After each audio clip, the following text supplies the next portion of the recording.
so human body honoring because God came to be in a human body. It's Christmas season as I'm recording this, and I as mysterious as it all is, I know that it's good.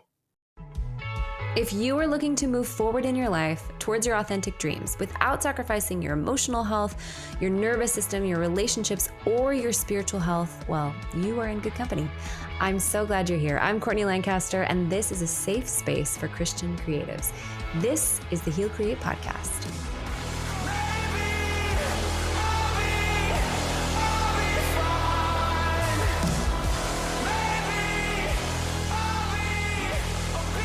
Welcome to another episode of the Heal Create podcast. This is season 3, and we are getting into, really spiritual health, spiritual practices. I've integrated my own faith tradition of Christianity and all of its messy, scrappy imperfection, and doesn't seem like I can quite separate myself and the things that I want to teach and do without that part of myself anymore, not authentically. And I think that for a lot of us that have really wrestled with our faith or our upbringing or the spiritual path that we've been on, I think the more that you go on, the less you know in the best way. And you realize that these faith traditions that we've belonged to are invitations to practice connection to God. And that was, one of the deepest truths that I got out of my own faith wrestle for a few years. But I think it begs the question, what is healthy spirituality? How do we embody a healthy spirituality in the middle of what feels like a chaotic world, very, very fast-paced world that our biology does not always know how to handle, combined with constant and, consistent access to social media, other people's lives, and news all over the world, another, thing that our body doesn't know what to do with. And on top of that, being a creative where you're already asking questions, you're already thinking outside the box, and that can bleed into your relationship with God. If there's insecure attachment wounds involved or trauma of any kind that's unresolved, that will absolutely bleed into your relationship with the divine, with God. And so I thought for those that are wrestling and those that are seeking to move into an integrated place in their relationship with God, I would offer a few things to look for when you are trying to figure out what a healthy spiritual life actually looks like. So number one, the first thing is we are looking for, this might be obvious, connection. Healthy spirituality is based on connection. I think it was really interesting. I was reading a trauma textbook. I think it was, it might have been The Body Keeps the Score. And it was talking about how kids that were raised in homes where their needs were met physically and emotionally grow up already having the sense that they're connected to a loving force that's greater than themselves, that's guiding them and helping them grow and heal and help other people. That's not that's not something that the people that have grown up with very secure attachment struggle with in the same way that those of us who have not had secure attachment have. And that, it makes a lot of sense, right? If we're everything, the way that we see the world is programmed in our 0 to 12, then if our parents, mostly, I think, very well-intentioned, doing the best they can, if they did the best they could, but they weren't able to meet our needs, either physically or emotionally or both, then especially if there's a lack of attunement, so you don't have parents that are, looking you in the eyes, giving you kind eye contact, noticing when you're sad, noticing when you're angry or frustrated or scared, and are able to be with you in it without trying to change it and letting your body process it in real present time. That's actually how little bodies and brains register safety and connection. So if your parents weren't able to give you that, then of course you would grow up and be someone who would question whether that existed at all. And maybe you've had a lot of experiences of, deep connection with God in church or in youth group or just out there in, nature that would give you evidence for being so loved and held by a creator and by a loving God.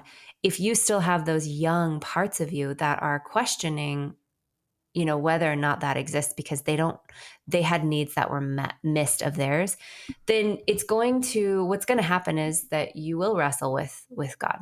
So authentic connection is a marker for spiritual health, because when we begin to recover those parts of us that felt unseen or unheard or abused or hurt, and we begin to lovingly, with support as needed, reparent them and let them know that they're okay now, that we've got them, and to do the work to heal our body somatically, to help ourselves experience a real felt sense of safety. The natural spiritual outcome of that, there's a lot of wonderful outcomes of that, but the natural spiritual outcome of that is you will feel a general sense of connection to something greater. Also, a general sense of connection to yourself. Another, I always have found so many, like, I don't know, trauma resolution Easter eggs in the Bible that I was led to study my whole childhood. I know it very well. Um, there's so many, yeah, so much evidence to wholeness and healing in the scriptures. But just I always, every time I read the Gospels, I'm always so moved by how deeply Jesus trusted himself. And he trusted his relationship with God. He trusted that the things that God was telling him, however countercultural, however, church countercultural, he was led by them alone. And he walked around saying, I feel so deeply connected to God that I call myself his son. And I'm only the first among many brothers and sisters, and you're going to do even greater things than these. It's precious and it's powerful, and it's so human body honoring because God came to be in a human body. It's Christmas season as I'm recording this, and I, as mysterious as it all is, I know that it's good, that Jesus was that God came into a human body as if to say, hey, it's safe to be here on earth. And that man was very trusting of himself and of his relationship to God. And that's a natural outcome of a healthy spiritual connection. Also connection to other people. So when the authentic version of you, which can be found in the moments when your body feels really safe. You'll know because it's marked by social engagement, inspiration, connection, resiliency. When that version of you is online, it's easier to see that version of other people inside of them, no matter how they're acting. That's true connection. And then when you are able to connect with somebody when in your authentic self with their authentic self, the God image in you connecting to the God image in them. That's what Jenna Rimmersma would, our internal family systems expert would say. That is the connection. That is the outcome of healthy spirituality. The second thing, and these are not in order, hierarchical order. These are all, at the same level. The second thing that you're going to notice is a sense of inner peace and resilience. So inner peace, what an elusive term that we are obviously all moving towards, is the sense that you are okay no matter what. I feel like I have seen hints of this in people that have inspired me over the years. And I don't know if anybody else's brain works like this, but sometimes someone will say something that I know is a nudge from God for me. It is something for me to remember. And it seems like there's just a few dozen of these, like these things that I will never forget. But I've seen different people live out this idea of inner peace. And there was a woman that said, one of my mentors, she had talked about how she had to resolve a lot of trauma herself and had And she just is so wonderful and present. You can feel her presence and so embodied. And she said something like, I love my life so much. I could just die tomorrow. And she kind of said it like casually. And I was like, I just knew I can like still imagine her saying that. And I was like, that is peace. Um, the idea that we aren't trying to hold on and control everything, but we are so trusting of God. We are so trusting of the force that is taking care of all things, our creator, that we are actually so free to enjoy our lives, like so free to be present and enjoy our lives and be compassionate towards ourselves, that like we aren't um surviving or anxious about what we might lose. And her saying that really showed me like oh, there's this level of inner peace that I have not gotten to yet, where you can be so present and so fulfilled by your life that you're not even worried about death. That's actually one of the chapters in Casey Means' book, Good Energy, which I know a lot of people are reading right now. It definitely impacted my life. That book was incredible as far as health goes. But she has a whole chapter about how true physical health comes from facing your deepest fears. And that's not something that you can do alone. It's not something you should do alone. It's not an easy thing to do, but it is the natural progression of somebody who is seeking, who's evolving, who is trying to grow. If true well-being is this sense that you'll be okay no matter what, then you do have to face some of those caves, those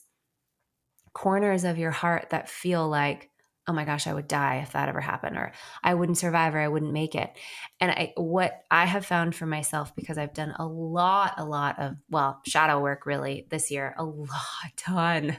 We've had so many hard things happen, is that, oh my gosh, just admitting that you have the fear and kind of going there like, well, what if, has brought such relief to my system. But it is another outcome of true spirituality, because it takes this trust that you are being guided and cared for, which again, if you're like, I don't have that trust, then the place to look at would be your secure attachment, or your attachment in childhood with your parents, and how secure and safe and loving and attuned they were, how much they helped you in your emotions and your resiliency. It would not be to question um, the existence of a loving force.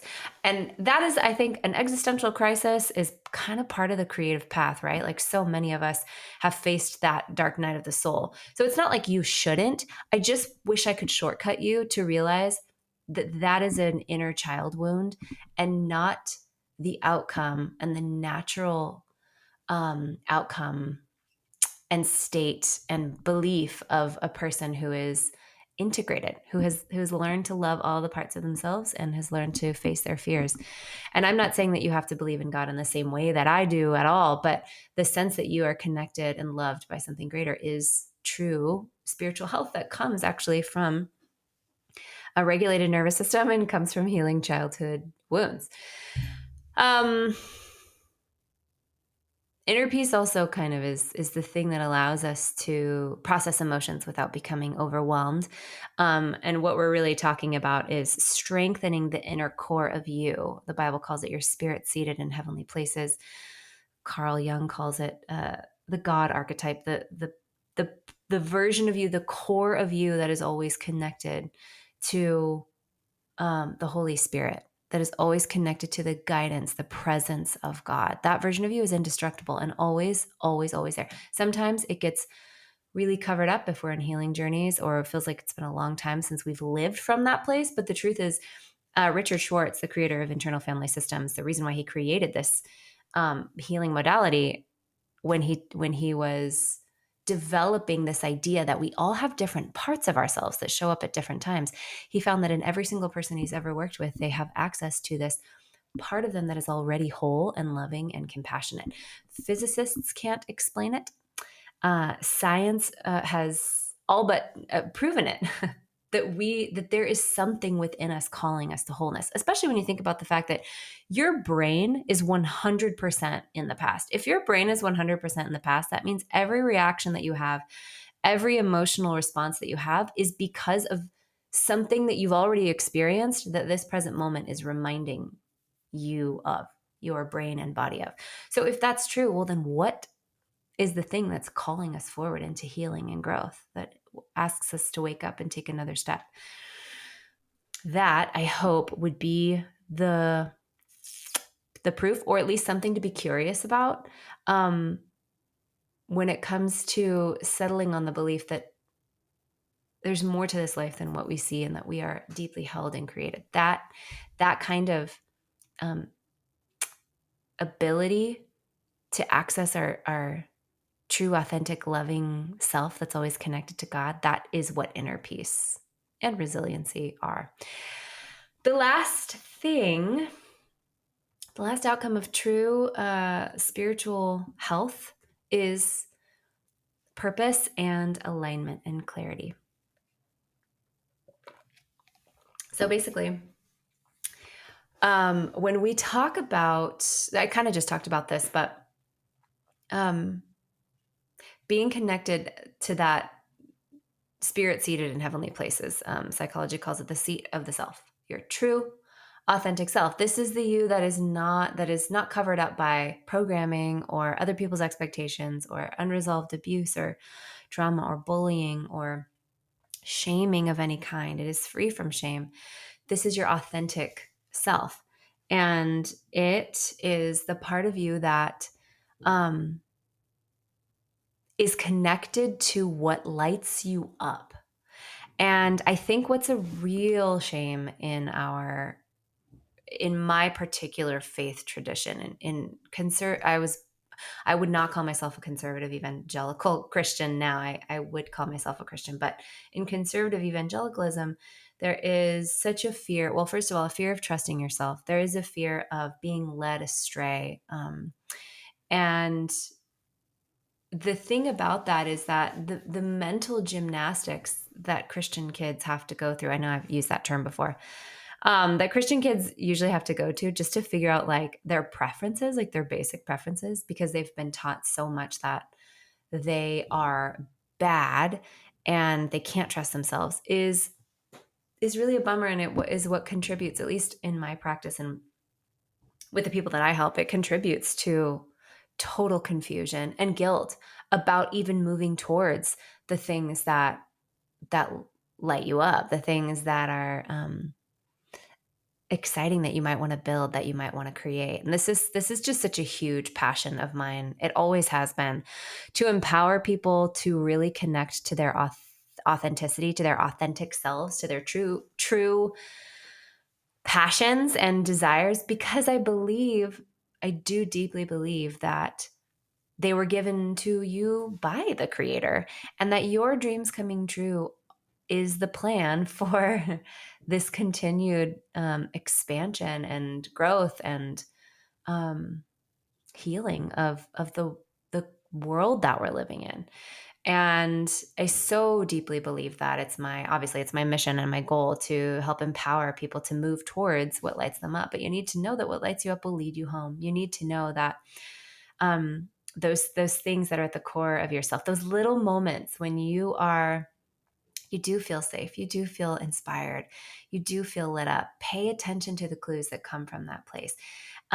Not, and this is the thing too, is what we know from just human well-being science is that healthy people don't choose destructive things. Healthy people don't choose to build things that only elevate themselves and put others down. Healthy people aren't only looking out for their own interests. Healthy people, I was just watching a video of John Batiste today, and I'm like, he's such a brilliant musician. And actually, honestly, guys, if you want to just be completely lit up with joy, Google a video that says, John Batiste hears Green Day for the first time. I literally feel emotion just even saying that. It totally lit me up. It was so amazing.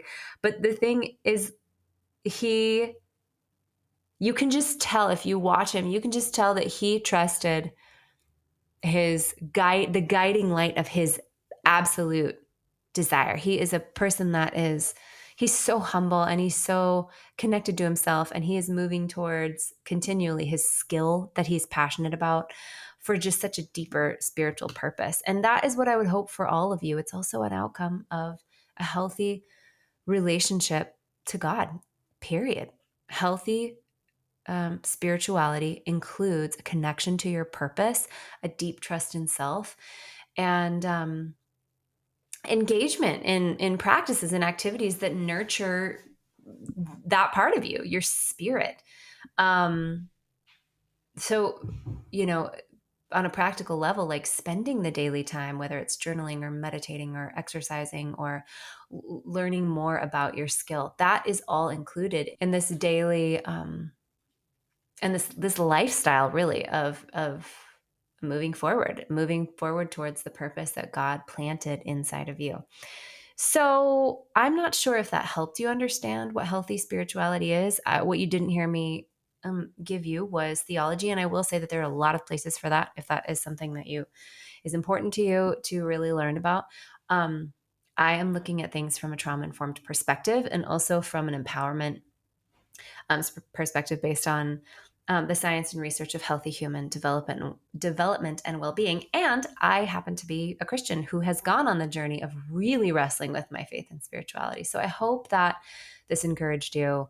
If you just felt like you had a billion more questions or things that were hard or you were wrestling with, just send me a message. Send me a message. It's courtneyandhart@gmail.com. And I would love to and be happy to read that and maybe even respond to it. I'm keeping you anonymous, of course, on this podcast. So I just think the last thing I want to leave you with is that it's better. It's better. It's better. I remember being in a church service after going through a really heavy deconstruction season myself with my own faith and really like asking a lot of hard questions. And just coming back, the more that I healed, the more I naturally was able to trust this connection that I had to God, or this connection that He had to me, I should say. And I was in a church service, and they were singing this song. It was Amanda Cook. I thought I knew what love was. Lean Back. It's called Lean Back. I thought I knew what love was. Thought I knew what love was, but it's better. It's better. And it had probably been like 2 years since I was in a church service after being in church my literal entire life. But I had wrestled and stepped away and felt very led to do all of that. But when I was back in this church service hearing this song, I realized, oh my gosh, I had to explode all the boxes in order to find out that the good news is even better than good news. And so I hope that in your spiritual faith wrestling, or even just the cultivation of your spiritual practices, I hope that you just remember that if it doesn't feel loving and peaceful and like it's holding you and guiding you, then it's not love. And healthy spirituality is possible for each of us. Love is your birthright. And I love you guys so much. I hope that you have such a wonderful day, and I'll see you soon.